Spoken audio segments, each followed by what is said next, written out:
Hey everyone, welcome back. Is Cash App saying your payment failed or showing a transfer failed error? Here's what's causing it and the three things you can do to fix it right now without even opening the app. First, check if a VPN is running on your iPhone. Go to Settings, tap General, scroll down till VPN and Device Management. If a VPN is switched on, turn it off. Cash App blocks payments when it detects a VPN, and this is one of the most common hidden reasons payment fail.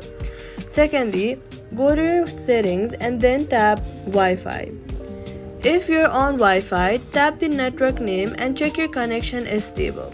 Weak Wi-Fi causes payment timeouts that shows up as failed transfers. Go ahead and switch to mobile data and try the payment again. Thirdly, check if your phone's date and time is set correctly.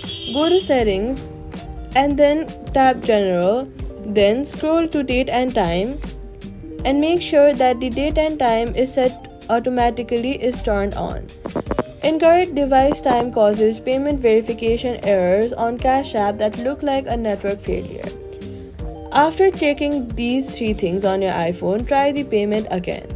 So, all you gotta do is turn off VPN, switch to mobile data, and make sure your date and time is set to automatic. Most payment failures clear up after these three things. So,